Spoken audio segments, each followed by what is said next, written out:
Welcome back. It's the Family and Values, and our guest is here. The guest of today's topic, which is parenting, planning, and bonding. That's what we'll be talking about. At times we find it, a little bit difficult when it comes to single parenting, planning, and what it comes, all the issues and the challenges that comes with it. And that's why we're coming at this point in time to discuss this beautiful topic. And I'm sure you're going to agree with me that the guest we have today will work on this with us. And so I have the CEO of Rainbird Nigeria Limited. He's a writer, he's a public analyst, an entrepreneur, and I have here with me Godwin Robinson. Good morning. Good morning and welcome to the show. Good morning. How are you? I'm very good. So good. Let me still greet you Happy New Year. Because Happy I'm New seeing you Year, for the of course. first time this year. Yeah, the year. So is please don't say Happy New Year is over. Happy New Year till December self. If you have not seen somebody from January to December, you see that person, it's Happy New Year to you. Don't fight. Don't pick a fight. You didn't look for me. No. Thank God that you are seeing that person. So Robinson, Happy New Year. Happy New Year. I can say Happy New Year till the end of the year, as long as it's not going to cost me anything. Yeah, so you know. It's okay. So it's good to have you. Thank you very much. My pleasure. Aha. So today we're looking at planning and bonding for single parent. And like I was discussing with my co-host and my producer when we're looking at this topic, at times even in the marriage, when you have issues between couples, they tend to like throw certain tantrums and say, "Grab it, your father. I'm the only one doing this." That kind of talk. So we're looking at planning and bonding. To you, what is expected from a single parenting, a single mother, a single father, when it comes to planning the future, the line that goes with such a child?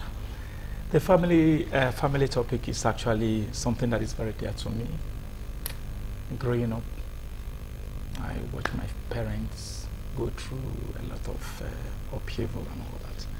And I saw how a lot of things were sorted out. And again, it also affected us because at the time in their relationship, they had this issue. It affected our education, it affected a lot of things about us. So I made up my mind it's not going to happen in my own. Now, single parenting is very, very task. You can imagine a load that maybe 2 people or 3 people were supposed to carry, then you're leaving it for one person to do. So it demands a lot of things, double of everything you were supposed to give if every situation was okay, you have your partners and all that.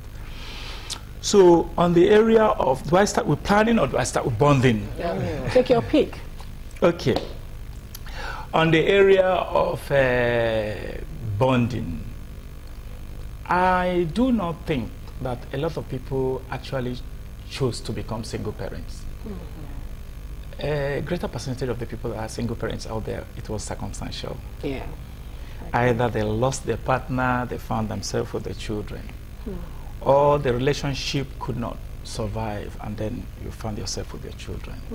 So you find out, because it's circumstantial, most of us, we didn't prepare for it. So you just pushed into it, and then you have to face it. So because of that, I think it demands, like I said, it demands so much from us. So on the area of bonding, every individual who is a single parent, managing your children, one thing is there has been a vacuum, or you've been in love before, you wanted another partner, you want to enter into another relationship. But then you have these soldiers that you are dragging along with you, and then you have to drag them into it. The emotions matter. Their views matter. And them coming up as a finished product also matters.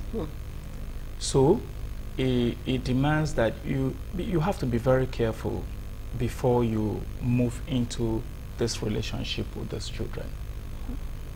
Some of us, our hearts are so open that every good person out there looks like what we suit in, and then you bring them in, and then you drag them to the house. Before you expose these children to this person who you want to enter into a relationship with, please be very sure you've done your due diligence. It's going to work.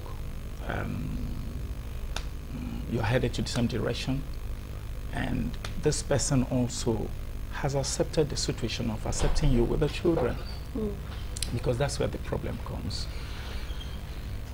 Some people don't really, they accept you, but they don't accept your children. They love you, but they wish the children were not there. So you have to also look at this and be sure that there's... Then another one again is managing maybe the past relationship, who also want to get connected to the children. Because a lot of people, yes, you know, you had issues with your wife or your partner, it's hurting you, but you don't want to lose your children. Maybe it's even a relationship, a marriage you've been in for like 10 years or 5 years, and suddenly the cake breaks, and then you have to manage that situation. That's where the sensitive part comes. Some of us get so hot, you know, from what our partner did or did not do, that we want to offload this thing on the children. You start exposing your partner's weakness to the children. Some again are looking at it that I want to expose my partner's weakness so that they will see how wicked their father or their mother has been. And so that when they grow up also, they will know that it was not my fault. I did my best. And then why will you also allow me to carry all the load? So this manipulation of trying to steal the heart of the children start coming in. I call it manipulation because it's a deliberate thing. Okay. You start telling the children, your father is this, your father is that, or your mother is this, your mother is that. The bad picture of this person is what you want to show to these children. Forgetting that these children were not a part of the decision making. First and the first They place. were not. You should be able to protect them from the pressure you're going through. I know it's not easy. We all know it's not easy, but then you shouldn't allow that thing to turn the children to become what they were not supposed to be. You understand what I'm trying to say? You try to separate the children from this pressure and try to manage it to the best of your knowledge. Your partner might not be a very good husband, but he's a good father. Your wife might not be a very good wife, but is a good mother. Is a good mother. And this person has a right to these children. They belong to the both of you. Okay. Now, I want to take it from the fact, I'll ask you 2 questions in one. Now, the first question is, when you're ready to bring in the other partner, and the other partner is not ready to be part of even the children's life, how do you plan in such a way that we're talking about horse, transferring horse? And then the second question now come from you being a single father. How have you been able to bond with your children and do proper planning all through the years that till now you're still having that bond with them? Okay. Quickly, so that we could go on a quick break.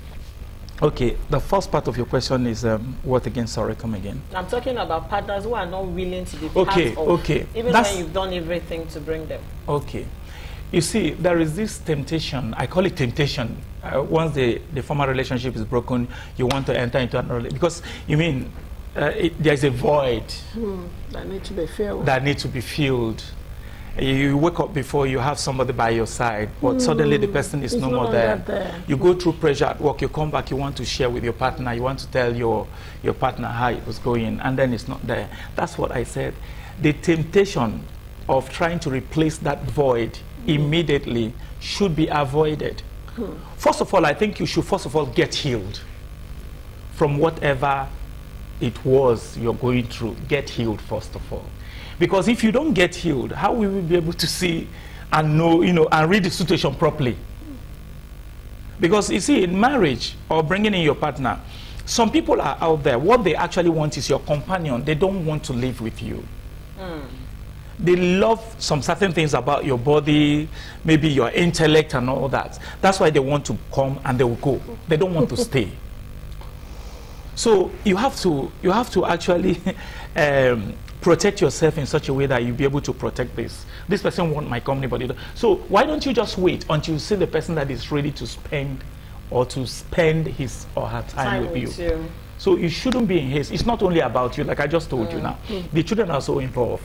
So you're also monitoring them. And like me, what I did, or what I am doing, is that I carry my children along. Okay. Somebody now said, why would you do that? even at a tender age. I lost my wife when my last child was 9 months old. I know about that. Yes, 9 months. And I have 6 wonderful children. Wow, you're blessed. Thank you very much. So, and I had to look at it that, look, I didn't subscribe for this. I have to sit down and look at it. This thing is going to make a demand on my capacity and my ability. What does it demand? I had to partition my life into different brackets.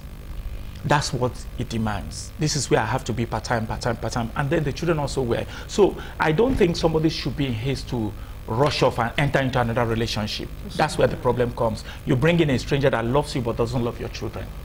And then the children end up becoming the victim of whatever has happened. So you have to be very careful about this. Don't rush to bring the person home. Don't rush to bring the person in. Make sure the person is the person, the candidate you're looking for. And this person also wants your children. I think their own is even more important than just you. Yes. It's not about you. It's all Yes. about the children as well. Because Yes. when you're planning, they are involved. They are even the most important people when it comes to picking another relationship. Let's go for this break and we'll continue with our topic. By then, we'll be coming in with our Zoom guest. So don't go anywhere. Stay tuned.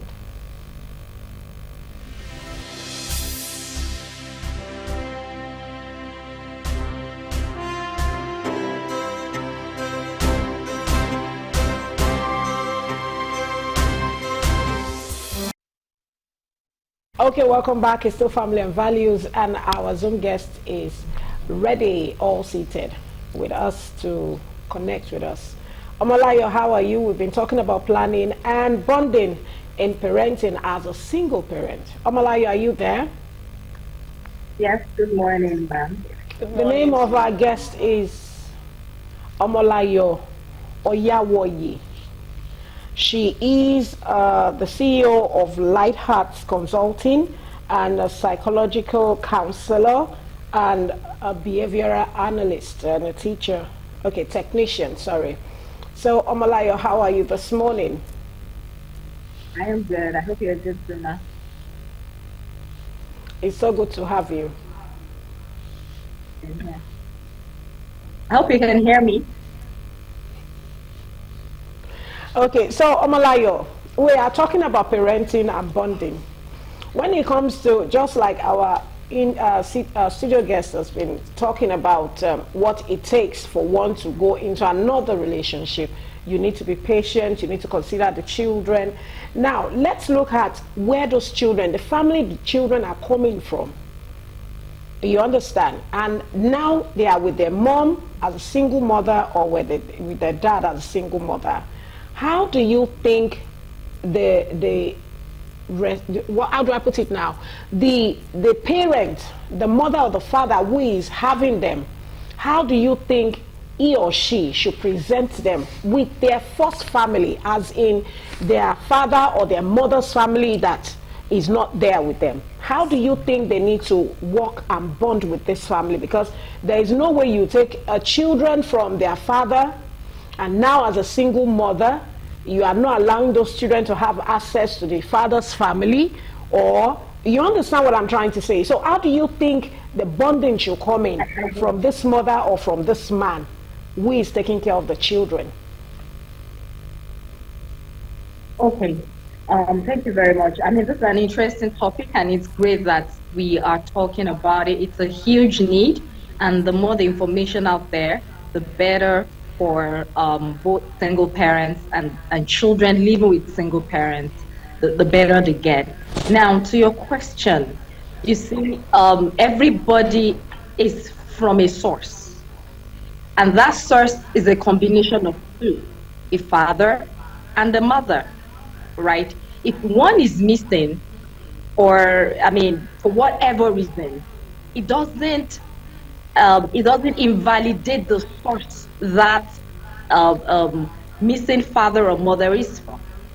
And the children has to have some form of connection with the source of their missing father or mother, right? It's important that children are carried along to let them know, okay, this is where you're from, this is your grandmother, before your daddy passed, before your mother passed, or before we got a divorce, before we had a separation, you know. Of course, we should have been there before anything could have happened anyways. But in some instances where it never happened, it's good that the children know where they're from. It's also some form of, especially in cases of death, it's some form of closure, right? For the family of the deceased to say, oh yes, we can still see the child our daughter had before she passed.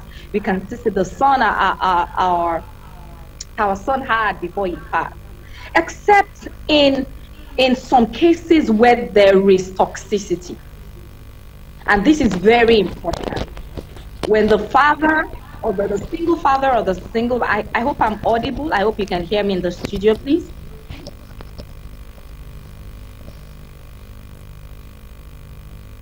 Should I go on? Can you hear me in the studio, please? Yes. Yes, we can. Okay. So I was saying, except there's been, it was a toxic relationship. And by toxic, any shade of toxicity, all right? That's when you want to shield the children from any form of emotional trauma, right? Maybe the family of your ex or something are, you know, they are being violent. They are, I mean, whatever it is that may be happening, that you may feel that, okay, this is not good for the mental and emotional health of my children.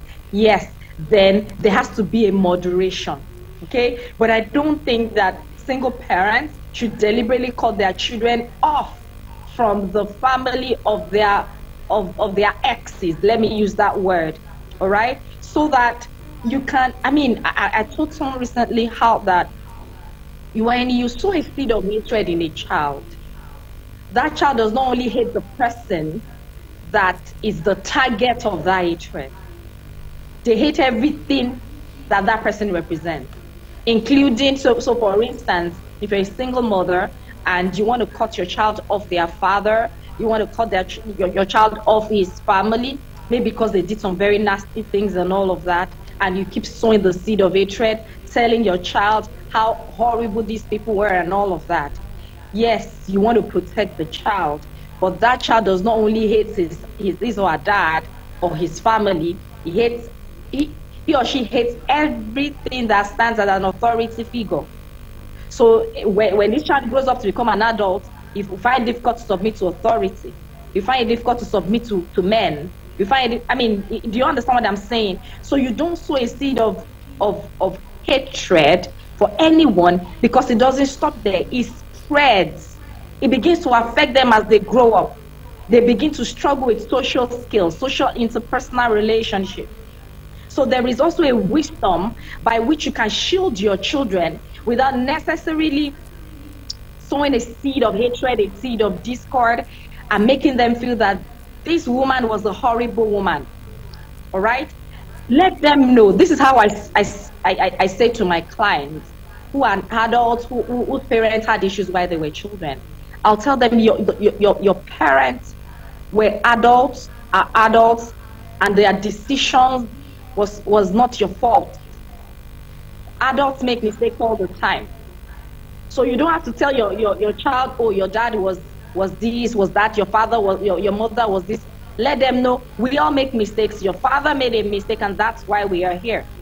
Some things happen, you know, just age-appropriate ways with which you can talk to children, talk to them when they become teenagers, talk to them when they become adults. So when they become adults, they are old enough to be able to process whatever it is that may have gone wrong, but do not sow seeds of hatred. Okay, let me ask you this so that you balance it up, and while you're rounding up. For parents who had relationships, the marriages broke, and they've remarried, they're in another relationship, you agree with me that that's another family that the children will be introduced to. Now, how do you balance it up, trying to still introduce the children on this other part and on the new part? Because I feel like the new partner that you brought in would want to also bond, and would want those children to bond with his or her own family too, knowing that, okay, yes, these are your grandparents, step-grandparents, whatever name you want to call them. So because the children that are here, how are you going to bond, bring everybody together, that there is no bond, that there is no separation, or nobody is feeling bad? And for a partner who you feel like, okay, I don't want this partner to have anything to do with the child, but there are aunties and uncles that still want to be part of those children's life. But you are trying to be wise enough to shield them because of certain things that you don't want the children to be exposed to. Because you know that sometimes some in-laws from this other side could possibly pollute the minds of those children. Oh, this was the reason why this thing happened. And you're not ready for these children to know those things. So how do you balance all of that together? All right. So I'm going to start from where you stopped. Like I said earlier, it's also wisdom to protect your children from any form of toxicity from your ex, their family and all of that. But it's wisdom to know how you do that. Shield them by all means, and I'm up for that. Shield your children. Don't let anybody manipulate them, and store words in their hearts that they are not ready for, or you are not ready for. But there is a way you can moderate it. All right. I mean, visits, you can be there when they want to visit. You can be there in the sitting room or wherever it is, and you're part of every conversation to moderate that. It doesn't have to be often, all right? And that is if it has to happen. I know that in some cases you may have to completely cut off, but that's in rare occasions, all right? But I mean, wisdom lets you know what pace you are at and how to handle it. Now, for a single parent who's remarrying and bringing the children into the new family, I want you to know that children need time to process something like remarriage. They need a lot of time, like the speaker said earlier. You need to give them time to acclimatize to the fact that you are moving on. You can't rush it. I mean, I know that your emotions are here and there. Finally, there's somebody who wants to settle down with you, and I mean, and that. But you can't rush it. Children need time to process it, and you have to be able to allow them. It starts by letting them. It even starts by asking them what they feel about you remarrying. It starts by letting them know that, oh, what do you think about me having a date? Feel their pulse. Know what's in their heart. Talk about it. Be vulnerable with them. Let them know that, see, your daddy and I have been apart for a number of years. I think that I want to make friends again. I think that I want to fall in love again. And I would really appreciate your support, but I'm here I'm here to carry you along with me. Go on that journey. Okay, they begin to adjust. I want to ask this final question from you before you take your leave. Now, is it very, very essential, as in important, for an absentee, someone who is a single mother or single father, to take the children through counseling, as in go through therapy, a psychologist, in case they are coming out of a toxic relationship before they can start their life anew? Is it very important? And how important is it? Absolutely. It is highly important. You as a single parent, a single father, or a single mother, you need sessions, you need therapy to help you heal, to help you embrace the new life. The children inclusive. I'm always saying it. When I have clients who want me to counsel them going through divorce and separation of that, I'm always asking, how about your children? They need to heal. So some of them witnessed the violence. Some of them saw everything. Everyone in that family, whether they are 4, 6, 7 children, each one of them need counseling, need therapy before you even think of a new family. That therapy will allow your children to open up their hearts, to accept your new family, their new family too, and there won't be any clash because they have healed. And healing takes time. Emotional healing, it takes time. So there is no rushing it.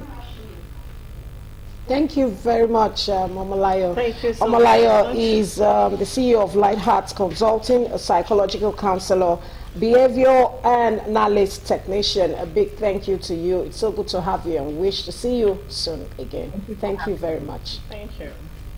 Okay, we're back to you, Godwin. let me ask the same question I asked her. You agree with me that once a single parent gets married to another person, that's another extended family added. Now my question now is it right for a single parent to let go the children for holidays with the ex? Because sometimes that's where the tussle comes in. You're not safe enough to release your kids, no matter how old they are, because of the fear of manipulation. Because you don't want one auntie to pollute, you don't want one grandma to say something, you don't even want your ex to say things that are not true. So that fear of letting go for holiday, how do you balance that? How do you manage that when that demand comes? Okay, first of all, I think communication is very, very important. That's why some separation should not be built upon violence. You might have been angry, you know, both of you separated, but you see, you have to still sit down around the table to agree that our children should be this or should be that. And where you have agreed, then the issue of being afraid or fencing the children off from this person, even if you divorced in court or you separated through the court process, there is still this window of opportunity for your ex or whoever to be able to have access to the children. So I think that fear should not be there, except if it is not properly communicated, or except you are hiding something and you don't want your partner to say it. And that's why the children should actually know some certain things that has happened and that why you are doing what you're doing. So I do not think you should fence them out, and it is not the right thing to do. So they should go for holidays. The other partner should be able to have access to these children if he or she is capable. Now, let me say this. You can actually separate with somebody and still be friends. Of course. But I tell you, let me chip in something. I'm handling a case of a mother who is in the UK right now. The boy is just 5-year-old. And all his life has lived with his grandmom. Now, the father communicated with the wife and said, please, can you allow my son come and spend time with me since I'm back from Germany? And now, after the boy went to the father's place, the father is now finding it difficult to let go of the boy. The boy is just 5-year-old. I've not discussed this with them. It's a case I just started handling maybe a week ago. And right now, the lady is so troubled wherever she is outside the country that, see, I don't want this boy to go to boarding. And the father is not the kind of person that can stay in Nigeria and take care of this child. Okay. I need help. What can you do? In that situation, he said they never had any quarrel, they never had any misunderstanding. It's just that I came back from Germany, let my boy just come and spend time. He's just 5 years and you're taking him to the boarding. So, you know, the grandmom has been taking care of him, you know, have now been deprived. They are not even allowing the boy to have access to the mother's family. So, in that situation, I don't know what has been between them, but what would you advise? Because... Okay. I think the man is not saying something that he's doing. One, he feels he has been so much separated from that boy. He wants access to the boy, and he wants to hold on to the boy for some reasons. But let me also say this. This generation also is not a generation that where you have to... The generational gap between you and your grandmother is wide. So taking the child and giving over to your grandmother to take care of you, there are some certain things the grandmother will not be able to put in. The man is not saying exactly what he is feeling. So, but I also think that fencing the man off is something they can actually agree on. But the man is not saying here as well. But they can talk and agree on it. The man is not comfortable with that. He's not, and he's the kind of person that will never take his child, as young as he is, outside the country. Okay. So, what has been the problem staying with the grandmom? Was there any need or any reason for him to shield the child away from the grandmom who actually gave him the child? You understand? So sometimes this could be very, very sensitive, complicating, and, you know. I also feel that whatever the man is deciding about pulling that child was not the original intention. But after staying with that child, he noticed some things. And he's not saying it, but he just wants to pull the child out. Now, we also look at it this way. I have a case of a guy and the wife, they are separated. The woman has moved into another relationship, and she's insisting that the man in that relationship should be a part of her children's life. And this other gentleman is saying, no, I don't want that man to appear. So you also see cases like this. So I feel Communication is very Very important, key. and understanding is very, very important. Both of you should agree that these children should move together, should move on, and they should not be a party to your pain. Oh, You shouldn't transfer it, because if you transfer it, like that speaker said, it's something that is going to continue and continue, and you rupture the children's happiness and all that. So it's not. So I think they should be able to talk, and he should say his fears, okay. and then they'll look at how they'll be able to manage it. But don't fence them off. We want to say a big thank you to Godwin for being part of us this morning. In short, he's a lively person to be with, even before we started the program. You know, I was so much in a dilemma with one or two communications, and it was like, don't worry, you can do this. No, you can handle this. So I want to say a big thank you, Godwin Robinson, for being part of our day today. We are so happy. Thank you for honoring our invitation. It's my Ede pleasure. is the CEO of Rainbird Nigeria Limited. Is a writer, public analyst, and an entrepreneur. So it's so good to have him, and I hope he'll be joining us anytime. We look forward to having him again on our program. Joy. Sure, he will be joining us. Today's topic, I know, will be emotional for a lot of you out there who are single parents, who are going through one situation or the other. But in all of it, our guests, both the Zoom and the in-house, have said communication is key. Please do not plant a toxic information in your children's mind. Do not manipulate them against your partners. But if you feel that the environment is too toxic, take them out and take them to a certified therapist, that will take them through the process of healing. And you need to heal before you move into another relationship, so that you can bond properly and have proper planning, because planning alongside with your ex is very important and key to the growth of the children, because their academics, everything they need to do, they need to be incorporated. Both parties need to come together. That's what we are bringing to you today. My name is Joy Abu. And so, never forget, toxic relationship always have, a backlog of impact on the life of those children in their life. So you have to be very, very, very sensitive when it comes to picking up or starting up another relationship. I want to endure and also encourage you to please be part of our social media platforms. It's all about us, it's all about you, it's all about your family, and we want to make sure we give you the best when it comes to family and the values that comes with it. It's your one-stop TV station, once again, Galaxy. We hope to see you tomorrow. Thank you to everyone who has made today a very successful one for us. Thank you for joining us, and we hope to see you tomorrow. I'm Olori AJ. Thank you. Have a lovely day. Bye.